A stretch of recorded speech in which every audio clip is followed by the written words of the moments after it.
Richard Garfield, a name synonymous with Magic the Gathering, he had certain cards made just for his honor in certain life events of his. So we have an amazing collection of artist-proof cards that are Richard Garfield event cards. I'm joined here with Max and Joel, who can tell us a lot more about these cards. Hi, I'm Joel Mick. I was lead designer for Magic the Gathering in the 1990s. First met Richard in 1992 as one of the playtesters for Magic before it was published, and I've been friends with Richard ever since. As Matt mentioned, throughout Richard's life, he has had special Magic cards created just for his own friends and family to help him commemorate and celebrate various important times in his life. And so we have here Splendid Genesis, which was given out in the birth announcement for the birth of his first daughter, Terry. And then next is Fraternal Exaltation, which was a birth announcement card for his son, Skylar. And finally, Phoenix Heart, which was a wedding invitation card for his wedding to his current wife. So here's an example of the production card that was sent out in the birth announcements for Terry's birth. And about a year and a half ago, the artist, Monique, who created Splendid Genesis, contacted Max and myself. She had a uncut sheet of 20 Splendid Genesis cards that she was given by Richard to thank her for creating the artwork for the card, and she'd had that hanging in her home for upward of 20 years. And she decided that it was time to let the rest of the world enjoy it when she found out how much in demand the cards were. So Max and I came up with the idea that because the cards were given to her as the artist, we should do something special with them in a similar way to Magic the Gathering cards that are given to the artists who created the artwork. Very often people purchase those and collect them. They have white backs, and very often the artist is commissioned to paint either a recreation of the original image or some other image on the back of the card.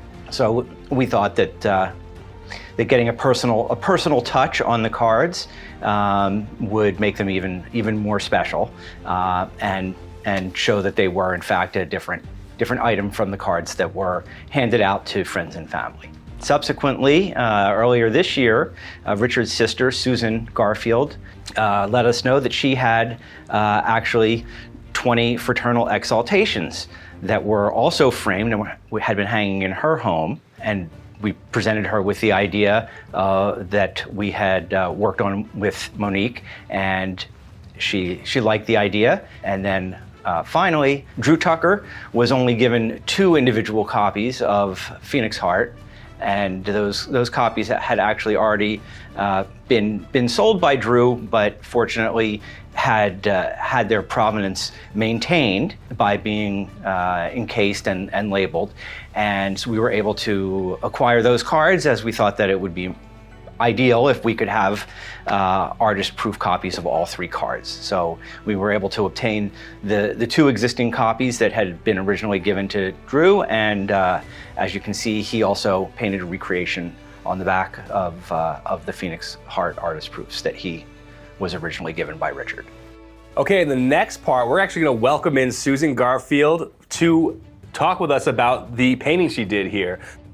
Hi, Susan. Hi. So, yeah, I thought that the viewers might be interested to hear a little bit about your history with the painting that you did and with the Fraternal Exaltation artist proofs that you created for us all. Can you tell me a little bit about when Richard asked you to create them, the painting? Yeah, Lily was pregnant, and they asked me to create it this is the summer of 1999. I think I just finished school, and so I did it over that time period. Can you tell us a little bit about the composition? One of the things that immediately jumps out is the mismatched socks. Well, that's my brother. I mean, he's never ever worn socks that match, except for if he's like really depressed, then you'll see him in socks that match. But most of the time, it's matched socks. So that was just a nod to him in the cards. And the cards actually came about. I had just finished a bunch of paintings about the love song of J. Alfred Prufrock, which is T.S. Eliot poem.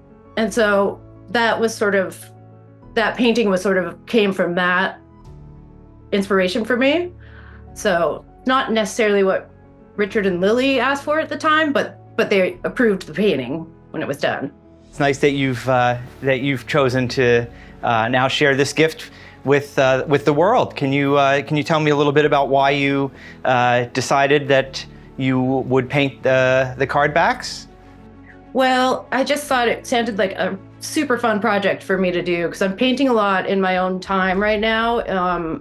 I work as a graphic designer, but I'm trying to get more into painting, and it just seemed like a super fun project for me to jump into and do that. Like it was a fun idea, and the idea of breaking them up, because it was 20 of them on the sheet, that I could give one to my son, one to Richard, and one to Skylar. So that felt like a really positive thing to do all around. Yeah. No, that's for sure. I mean, there's so many collectors out there just are vying for the opportunity to even own one of these cards. And the fact that you have your original painting on the back now is just going to be timeless. I mean, these are the kind of cards, I hate to geek out a little bit on you, but like people that collect these cards are fervent. They love this stuff so much. Yeah, and I reached out to Richard before I did it, and he did not mind, which was good. Yeah. Can you tell me more about the ball in the composition as well as the cat in the window? The ball, I was just adding stuff that, a kid would want around. And the cat came from the poem, from the T.S. Eliot poem, which is there's a yellow fog in the window. So that's the cat. And and again, that poem is like about living your life to the fullest. Well, it's anti-living your life to the fullest. It's about, this man who didn't live his life to the fullest. So it was kind of like, go Skylar and live your life to the fullest. So that was sort of my take on it. So the cat is represented as fog, though. I like that. That's awesome. No, I mean, they're just beautiful cards. You did a fantastic job recreating it on the backs. And, seeing the other ones too, the other event cards here with it as well. Just having the trio here is just really special, for collectors to be able to hear your side of the story and how these came to be. It's really going to be appreciated by a lot of people in the community. Having them encapsulated is nice. I can give them away and they're going to be secure, and you can move them around and put them away somewhere safe. I mean, they just seem like they'll be safer that way, which is nice. Yeah, it was good catching up with you, Susan. All right, thanks so much. I appreciate it. Okay, thanks, Susan. Bye. Bye. Bye-bye. Bye.